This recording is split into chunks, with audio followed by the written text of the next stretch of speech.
Selamat pagi, Suster, Bapak, Ibu, dan anak-anak terkasih. Pada pagi hari ini, hari Kamis 29 September 2022, sebelum kita memulai kegiatan dan aktivitas kita hari ini, marilah kita mendengarkan sabda Tuhan dan merenungkannya. Dalam nama Bapa dan Putra dan Roh Kudus. Amin. Bacaan diambil dari Injil Yohanes bab 1 ayat 47 sampai 51. Kata Filipus kepadanya, "Mari dan lihatlah." Yesus melihat Natanael datang kepadanya, lalu berkata tentang dia, "Lihat, inilah seorang Israel sejati, tidak ada kepalsuan di dalamnya." Kata Natanael kepadanya, "Bagaimana engkau mengenal aku?" Jawab Yesus kepadanya, "Sebelum Filipus memanggil engkau, aku telah melihat engkau di bawah pohon ara." Kata Natanael kepadanya, "Rabi, engkau anak Allah, engkau raja orang Israel." Yesus menjawab, katanya, "Karena aku berkata kepadamu, aku melihat engkau di bawah pohon ara, maka engkau percaya. Engkau akan melihat hal-hal yang lebih besar daripada itu."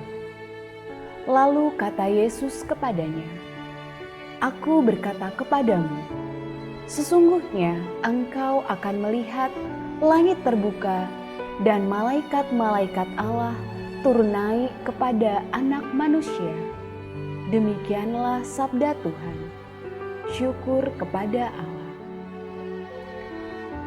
Renungan.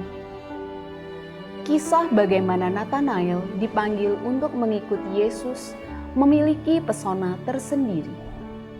Bersama Filipus, dia dipanggil di hari kedua di Galilea, setelah di hari sebelumnya Yesus memanggil Andreas dan Simon yang di kemudian hari akan dikenal sebagai Kefas, yang artinya Petrus. Menarik untuk melihat bagaimana Filipus mengajak Natanael untuk melihat dan mengalami terlebih dahulu. Dan ketika Natanael mengikuti ajakan itu dan bertemu dengan Yesus, disitulah Yesus memuji dia sebagai seorang Israel sejati.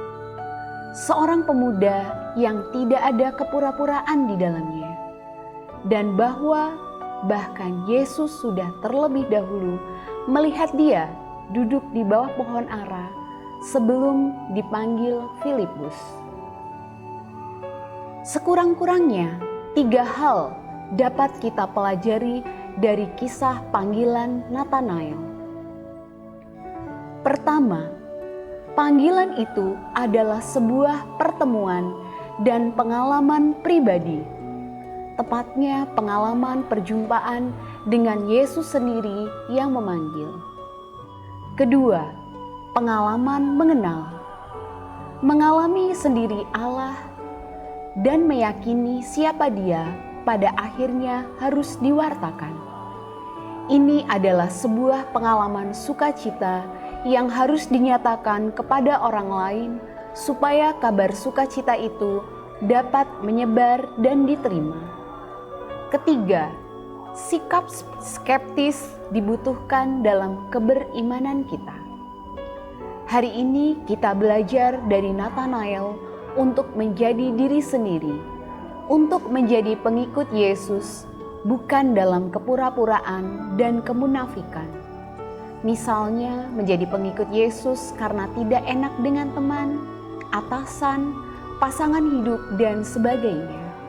Bahwa kita kadang-kadang menjadi skeptis dan tidak yakin, itu adalah bagian dari dinamika keberimanan kita. Demikianlah renungan untuk hari ini. Marilah kita berdoa. Bapa yang kekal, kami sungguh bersyukur karena Engkaulah yang membentuk dan memanggil kami sedari kandungan. Bantulah kami agar kami dapat mengenal dan menjadi diri kami secara utuh. Karena kami yakin bahwa segala yang Kau jadikan adalah baik adanya, termasuk diri kami. Amin. Santo Fransiskus Saverius, doakanlah kami. Dalam nama Bapa dan Putra dan Roh Kudus. Amin. Demikianlah bacaan Injil dan renungan kita pada hari ini. Selamat melanjutkan aktivitas, selamat belajar. Tuhan memberkati.